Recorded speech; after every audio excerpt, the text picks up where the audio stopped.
जिवंत देव, जो पवित्र प्रभू येशू ख्रिस्ताच्या नावाला धन्यवाद देऊ. प्रियांनो, आजच्या सकाळच्या मन्नामध्ये आपल्या सर्वांचं स्वागत आहे. देवाने आपल्याला हा नवीन दिवस दाखवला, त्याबद्दल आपण त्याच्या नावाला धन्यवाद देऊ. प्रियांनो, या सकाळच्या समय आपण प्रभूच्या चरणाजवळ येऊ. ज्यांनी चॅनल सबस्क्राईब केलं आहे, शेअर केलं, त्यांना देवबाप अधिक आणि अधिक आशीर्वादित करू. हे वचन जास्तीत जास्त लोकांपर्यंत शेअर करा, कारण आपण शेवटच्या काळामध्ये न जाणू कोणाचं व्यक्तीचं तारण होईल आणि तो देवाच्या राज्यामध्ये येईल. आपण सुरुवात करूया. आपण सुरुवातीची प्रार्थना करू. हालेलुया, स्तुती, धन्यवाद येशू दे बापा. पुन्हा एकदा या सकाळच्या समय आम्ही तुझ्या पवित्र चरणाजवळ समर्पित होत आहोत, येत आहोत. प्रिय प्रभू येशू, आमच्या प्रत्येकाचं जीवन तू पारखलेलं आहे. आमच्या सर्व अपराधांची, सर्व पापांची तू आम्हाला क्षमा कर. हे देवा, आमच्या शरीरातील सर्व अशक्तपणा, सर्व अडखळण या सकाळच्या समय तुझ्या पवित्र सामर्थ्याने तू काढून टाक. हे देवा, आम्ही तुझी स्तुती, तुझी आराधना करण्यासाठी तू ही सकाळची वेळ दिलीस, त्याबद्दल मी तुझ्या पवित्र नावाला धन्यवाद देत आहोत. प्रिय प्रभू, तुझ्या सर्व प्रिय लेकरांसाठी मी प्रार्थना करत आहे. तुझ्या प्रजेसाठी मी प्रार्थना करत आहे. तुझ्या प्रिय लोकांसाठी प्रार्थना करत आहे. देवाच्या लोकांसाठी प्रार्थना करत आहे की प्रिय प्रभू येशू, त्यांना तुझ्या वचनामध्ये, तुझ्या पवित्रतेत, तुझ्या सामर्थ्यामध्ये प्रभू त्यांना तू वाढव. या सकाळच्या समय आम्ही तुझ्या नावाला धन्यवाद देत आहोत. प्रिय प्रभूजी, या जगामध्ये राहत असताना तुझ्या आत्म्याने, तुझ्या सामर्थ्याने, तुझ्या प्रीतीने, तुझ्या गौरवाने तू आम्हा प्रत्येकाला तू भर आणि तुझं गौरव दे. प्रभू, आज मी प्रार्थना करत आहे.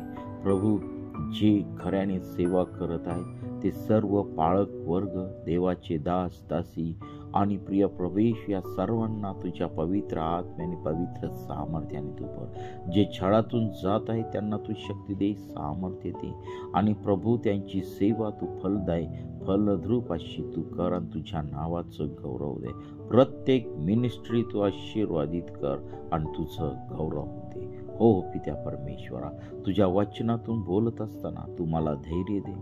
प्रभू, तुझे शब्द दे आणि प्रभू, ह्या वचनांद्वारे तू इतर तुझ्या प्रजेशी तू बोल, तुझ्या लोकांसंगती तू बोल आणि तुझ्या नावाचं गौरव दे.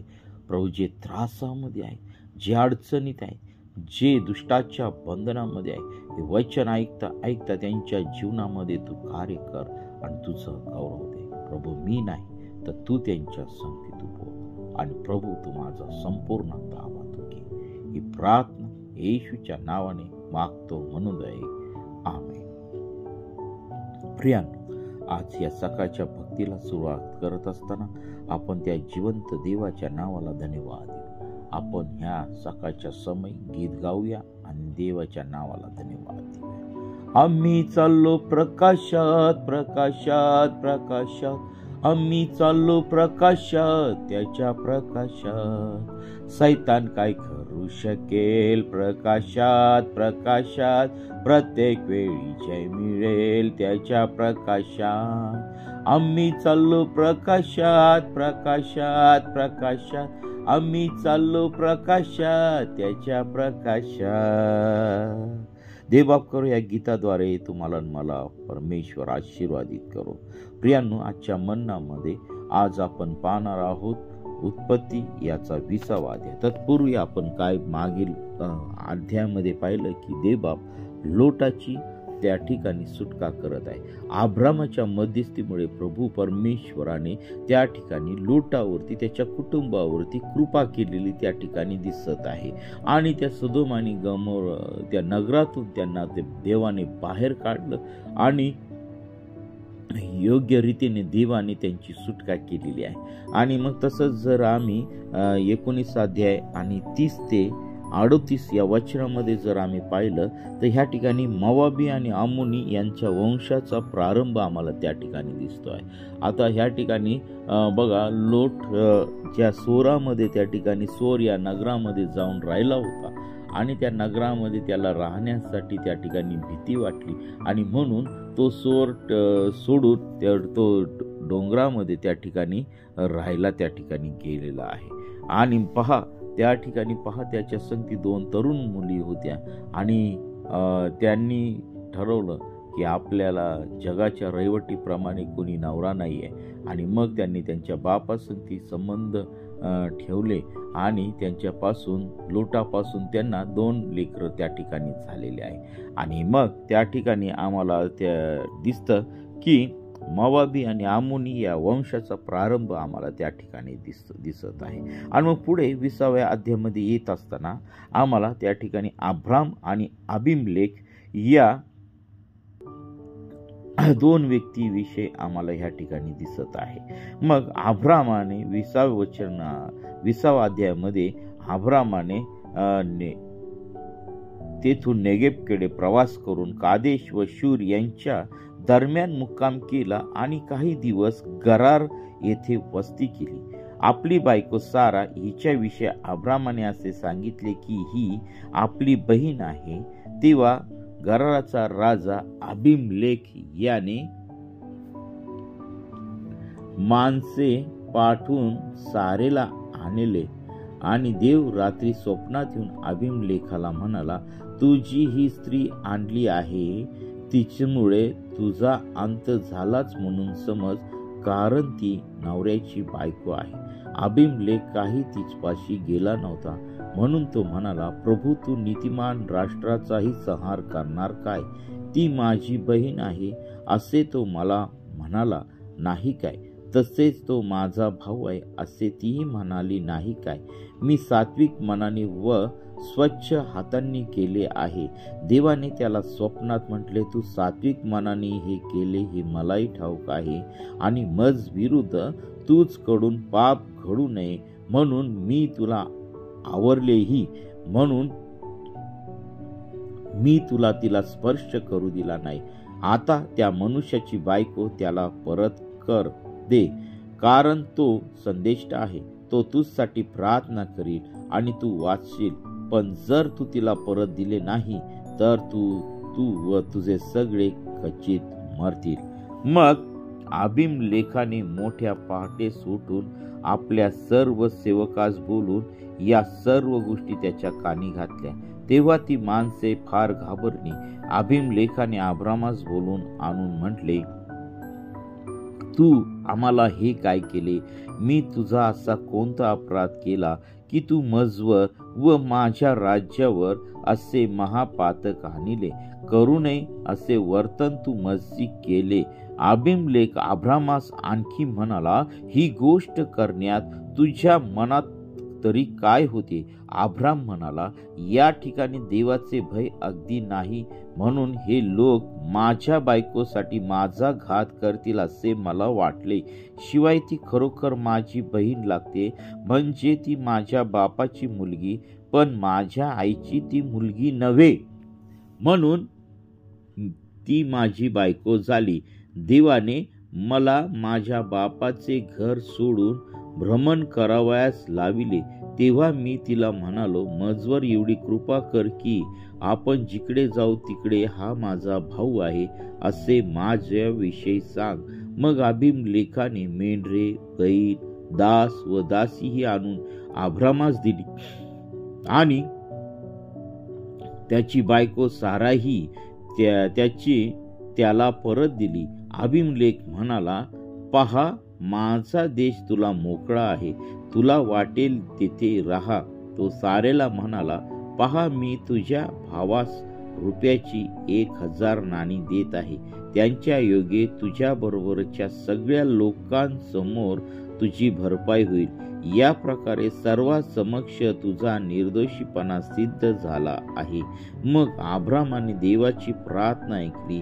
तेव्हा देवाने अबिमेलेक, त्याची बायको व त्यांच्या दासी यांना बरे केले आणि त्यास मुले होऊ लागले, कारण अब्रामाची बायको सारा हीचमुळे परमेश्वराने अबिमेलेकाच्या घराण्यातल्या सर्व स्त्रियांचे गर्भाशय अगदी बंद केले होते. पहा, ह्या ठिकाणी आम्हाला या शास्त्र भागामध्ये अभिमलेख हा जो राजा त्या ठिकाणी दिसत आहे. आणि ह्या राजाने काय केलं, जेव्हा अब्रामाला त्या ठिकाणी ह्या देशामध्ये राहण्याचे भय वाटलं की त्याची स्त्री सारा ही दिसावयास अगदी सुंदर होती आणि म्हणून तो तिला म्हणाला की तू माझी बहीण आहे असं तू सर्वांना सांग.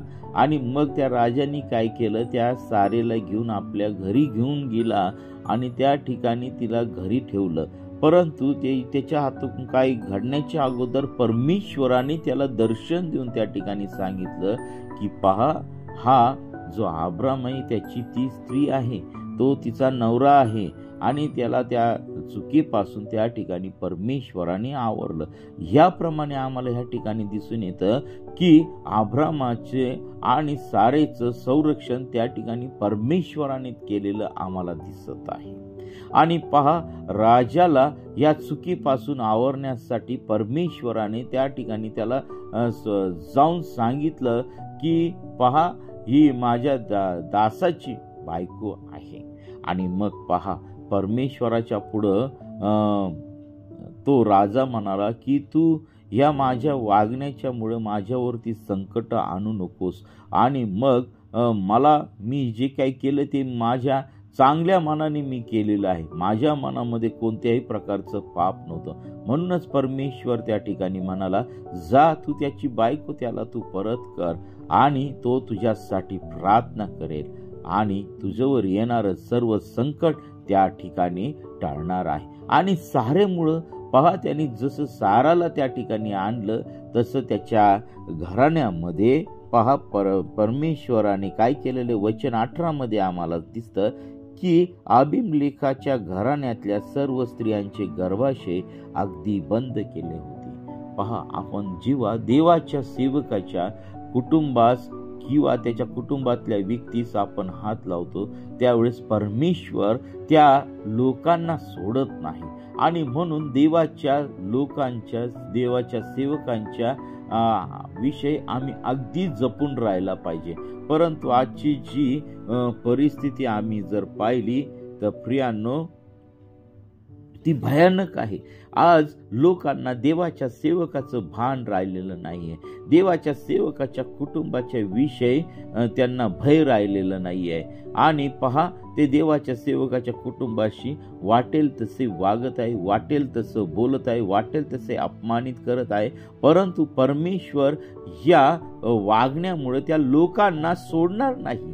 कारण ह्या ठिकाणी पहा, देवाचा दास अब्राम याच्या बायकोला त्या राजाने त्या घरामध्ये नेऊन ठेवलं, तर त्याच्या घरातील सर्व स्त्रियांचं गर्भाशय अगदी देवाने बंद केलं होतं. आणि मग त्याने देखील त्या ठिकाणी त्याला माहिती नव्हतं की अब्रामाची बायको ही सारा आहे. परंतु प्रियांनो, त्या ठिकाणी आम्हाला देवाने त्याला वेळेत सावध केलेला आहे, वेळेत जागृत केलेलं आहे. प्रियांनो, आम्हाला देवबाप सांगत असतो पण आम्ही त्याचं ऐकत नाही, आम्ही त्याच्या इच्छेप्रमाणे चालत नाही, आम्ही चांगले मार्ग अवलंबन आमच्या जीवनामध्ये आम्ही करत नाही. आणि त्याचे परिणाम आज आमच्या जीवनामध्ये संकट आहे, व्याधी आहे, आजार आहे, अनेक प्रॉब्लेम आमच्या जीवनामध्ये. ते कशामुळं? आम्ही देवाचं ऐकत नाही, देवाचं आम्ही मार्गदर्शन घेत नाही. आणि मग पहा, ह्या ठिकाणी आम्हाला दिसतं की 17व्या वचनामध्ये, मग अब्रामाने देवाची प्रार्थना केली तेव्हा देवाने अभिमलेख व त्याची बायको व त्याच्या दासी यास बरे केले आणि त्यास मुले होऊ लागली. पहा, अब्राम हा देवाचा दास होता. त्यांनी जशी प्रार्थना केली तसं जो काही शाप त्याच्या घराण्यावरती आला होता तो शाप त्या ठिकाणी निघून गेलेला आहे. आणि मग अभिमलेखाने अब्रामास त्या ठिकाणी अनेक भेटी देऊन त्याला संपन्न त्या ठिकाणी केलेला आहे आम्हाला दिसत आहे. आणि त्याच्याद्वारे देवाने देखील अभिमलेखाला संपन्न केलेला आम्हाला त्या ठिकाणी दिसत आहे. अशा रीतीने परमेश्वराने अब्राम आणि त्याची बायको सारा यांचं त्या ठिकाणी रक्षण केलेलं आहे. परमेश्वर केव्हा घडतं? जेव्हा आम्ही परमेश्वराशी एकनिष्ठ राहू, जेव्हा आम्ही परमेश्वराशी एकनिष्ठ राहून त्याच्या इच्छेप्रमाणे चालू, विश्वासाने पूर्णपणे त्याच्या वचनावरती विश्वास ठेवू, तेव्हाच या सर्व गोष्टी घडत आहे. आज जगामध्ये आम्ही प्रार्थना करत आहोत तरी आमच्या प्रार्थनेचं उत्तर मिळत नाही. आम्ही प्रॉब्लेम मध्ये असतो तरी आमच्या प्रॉब्लेमच्या समस्या सुटत नाही. आणि प्रियांनो, या सर्व गोष्टी कशामुळे होतात तर आम्ही परमेश्वराला वेळ देत नाही. आमचं जीवनाचा सर्व काही वेळ जगासाठी आम्ही जास्तीत जास्त देत आहोत. आमचं कसं असतं की आमच्यावर जोपर्यंत संकट येत नाही तोपर्यंत आम्ही परमेश्वराचा धावा करत नाही, परमेश्वराला आम्ही हाक मारत नाही. आमचं सर्व काही चांगलं असलं, अन्न वस्त्र निवारा या सर्व गोष्टी आम्हाला चांगल्या मिळत असल्या तर आम्ही साधी देवाची देखील प्रार्थना करत आहे, वचन वाचत नाही. आम्ही जगाच्या अधीनतेमध्ये चालत असतो. आम्ही प्रॉपर्ट्या खरेदी करत असतो. आम्ही कामामध्ये इतकं समरूप होऊन जातो की आम्ही देवाचं वचन वाचत नाही, प्रार्थना करत नाही, देवाच्या शिकवणीकडे आम्ही लक्ष देत नाही आणि त्याचे परिणाम आम्ही देवापासून दूर जातो. मग परमेश्वर देखील आमच्या प्रार्थना ऐकत नाही. आणि म्हणून प्रियांनो, या सकाळच्या समयी सांगत आहे, जर आम्हाला देवाच्या जवळ जायचं आहे तर विश्वासाने आणि एक दिलाने एक जीवाने त्या परमेश्वराकडे आम्ही गेलं पाहिजे. ह्या ठिकाणी पहा, परमेश्वराने अब्रामाच्या जीवनातील सगळ्यात मोठा प्रॉब्लेम त्या ठिकाणी सोडवलेला आहे, समस्या सोडवलेली आहे. त्याचप्रमाणे परमेश्वर आमच्या जीवनातील सर्व प्रकारच्या प्रॉब्लेम, सर्व प्रकारच्या अडचणी सोडवल्याशिवाय राहणार नाही, कारण तो जिवंत देव आहे. ज्याप्रमाणे अब्रामाच्या घराण्याचं रक्षण त्या ठिकाणी परमेश्वराने केलंय, तोच परमेश्वर आज तुमच्या घराण्याचं रक्षण करू शकत आहे, करू इच्छित आहे. तो तुमच्या जीवनातील सर्व प्रॉब्लेम काढून टाकू इच्छित आहे. त्यासाठी प्रियांनो, आम्हाला त्या परमेश्वराजवळ आलं पाहिजे, विश्वासू रीतीने जीवन जगलं पाहिजे, धार्मिकतेत जीवन जगलं पाहिजे, प्रार्थनेमध्ये जीवन आम्ही जगलं पाहिजे आणि इतरांना देवाच्या वचनाविषयी आम्ही सांगितलं पाहिजे. ही जबाबदारी देवाने तुम्हावरती आणि माझ्यावरती दिलेली आहे. आज हे वचन जे कोणी ऐकते त्यांनी आज आपल्या जीवनामध्ये असा निर्णय करून घेतला पाहिजे की प्रभू, मी आज रोज एक पवित्र शास्त्रातील एक अध्याय वाचणार आहे, त्याच्यावरती मनन करणार आहे, त्याचा मी अभ्यास करणार आहे. आणि परमेश्वर आणि अभ्यास करताना अशी प्रार्थना केली पाहिजे की देवा, हा शास्त्र भाग मला तू समजून सांग, तू मला शिकव, तू मला घडव, तू मला तोड, तू मला फोड आणि तुझ्या पवित्रतेत, तुझ्या पवित्र सामर्थ्यामध्ये तू मला वाढव. आणि ह्या सकाळच्या समय प्रियांनो, आज आपण आशीर्वादित झालेलो आहोत. ज्याप्रमाणे अब्रामाच्या परिवाराचं रक्षण परमेश्वराने केलं, त्या अभिमलेख राजाला देवाने आपल्या चुकीपासून सावरलेला आहे, त्या ठिकाणी त्याच्या कुटुंबाचा, त्याच्या राज्याचा परमेश्वराने बचाव केलेला आम्हाला त्या ठिकाणी दिसत आहे. आणि पहा, देवा आपल्याला व आपल्या कुटुंबाला आणि सर्वांना या वचनाद्वारे आशीर्वादित करू. आणि आपण प्रार्थना करूया. हालेलुया, स्तुती, धन्यवाद येशू दे बापा, तू पवित्र असा परमेश्वर आहे. हे वचन प्रत्येकाच्या जीवनामध्ये घडून जाऊ दे. या वचनाप्रमाणे चालण्यासाठी तो आम्हा प्रत्येकाला तू सहाय्य कर प्रभू. ज्याप्रमाणे परमेश्वराने अब्राहम आणि त्याच्या परिवाराचं रक्षण त्या परराष्ट्रामध्ये केलं, त्याचप्रमाणे प्रभू आज आमच्या प्रत्येकाचं रक्षण तू कर. हे दे बापा, तू आम्हाला तुझ्या पवित्र सामर्थ्यामध्ये वाढव, तुझ्या पवित्रतेत वाढव. प्रिय प्रभू, आमच्या जीवनातील सर्व आजार, व्याधी, क्लेश, निराशा आणि प्रिय प्रभू वेगवेगळ्या समस्या तुझ्या पवित्र सामर्थ्याने तू काढून टाक. प्रभू, ज्यांना आरोग्याच्या समस्या आहेत त्यांच्या जीवनामध्ये तू स्पर्श कर. त्यांच्या जीवनामधून सर्व आजार, क्लेश, निराशा तुझ्या पवित्र सामर्थ्याने तू काढून टाक. सर्व दुष्टाचे बंधन, सर्व सैतानी बंधन, शाप, कर्ज, जादूटोना, चेटके या सर्व गोष्टी तुझ्या पवित्र सामर्थ्याने तू काढून टाक आणि प्रत्येकाला तू स्पर्श कर. प्रभू, सर्व व्याभिचारी मार्गापासून, सर्व वाईट सैतानी हल्ल्यापासून, प्रभू सर्व घाणेरड्या पापापासून प्रत्येक तुझ्या प्रजेचं तू रक्षण कर आणि तुझ्या नावाचं गौरव दे. प्रभू, या राष्ट्रांमध्ये शांतता तू प्रस्थापित कर. हे दे बाप्पा, या सर्व लोकांना जो काही गर्व झालेला आहे तो गर्व तू काढून टाक. तुझ्या वचनामध्ये, तुझ्या पवित्र सामर्थ्यामध्ये त्यांना तू वाढव. आणि प्रभू, आज या सर्व लोकांचं तू रक्षण कर. विशेष करून आमच्या भारत देशाचं तू रक्षण कर. आणि प्रभू, सर्व शत्रू राष्ट्रापासून या भारत देशातील लोकांचं, सर्व जाती विरोधी कारवायापासून आणि प्रिय प्रभू येशू, जे कोणी एकमेकांना भडकवण्याचं राजकारण करत आहे त्या लोकांचं जीवन तू बदलून टाक. प्रभू, त्यांना दाखवून दे तू जिवंत देव आहे, तू सृष्टीचा निर्माण करता परमेश्वर आहे. प्रभू, त्यांची तू भेट घे आणि त्यांचं जीवन तू बदलून टाक. जे लोक अंधारामध्ये आहेत, प्रिय प्रभू येशू, त्यांचा ताबा तू घे आणि तुझं गौरव होऊ दे. हो पित्या परमेश्वर, आम्ही कोणी नाही तर सर्व काही करणारा जिवंत परमेश्वर तू आहे. राजांचा राजा आहे, प्रभूंचा प्रभू आहे. प्रभू, या सकाळच्या समय आम्ही आमचं जीवन तुला समर्पित करीत आहोत. आज दिवसभरातील होणारे सर्व कामकाज तू आशीर्वादित कर.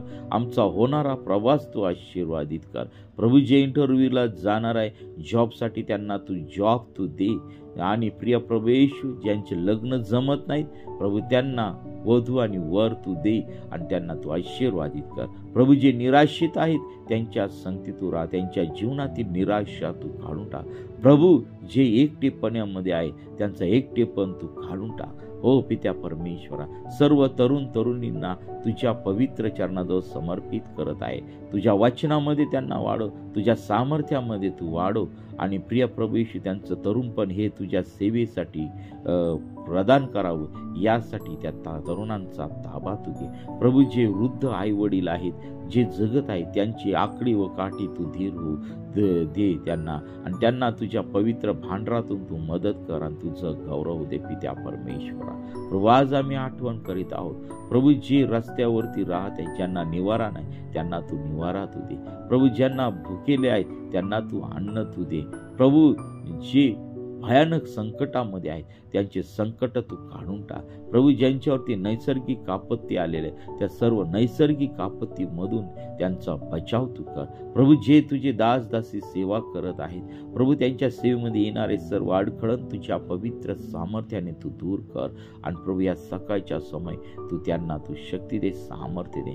आणि प्रिय प्रभू, आमच्या प्रत्येकाचा ताबा तू घे. आज दिवसभरामध्ये आम्ही वागत असताना, चालत असताना, बोलत असताना प्रभू, आमच्या प्रत्येकाचा ताबा तू घे. आमच्या कामामध्ये तू सहाय्य कर, मार्गदर्शन कर. प्रत्येक गोष्ट तू आशीर्वादित कर. प्रिय प्रभूशी, सर्व शेतकरी, सर्व कारखानदार आणि प्रिय प्रभूशी सर्व व्यापारी वर्ग यांना तू आशीर्वादित कर. सर्व आरोग्याच्या संस्था तू आशीर्वादित कर. ओ पित्या परमेश्वर, सर्व नैसर्गिक आजार, रोगराई, सर्व साथींपासून आमच्या सर्वांचं तू रक्षण कर आणि तुझं गौरव दे. तुझ्या आत्म्यात, तुझ्या सामर्थ्यात, तुझ्या पवित्रतेत आम्हा प्रत्येकाला वाढण्यासाठी तू सहाय्य कर. आणि ह्या दिवसामध्ये आमच्या प्रत्येकाचा ताबा तू घे. ही प्रार्थना येशूच्या नावाने मागतो म्हणून जाईल, आमेन. प्रियांनो, आपल्याला जर प्रार्थनेची गरज असेल तर 9730301668 या क्रमांकावरती संपर्क करा, म्हणजे आम्ही आपल्यासाठी प्रार्थना करू. देवा आपल्या सर्वांना आशीर्वादित करू.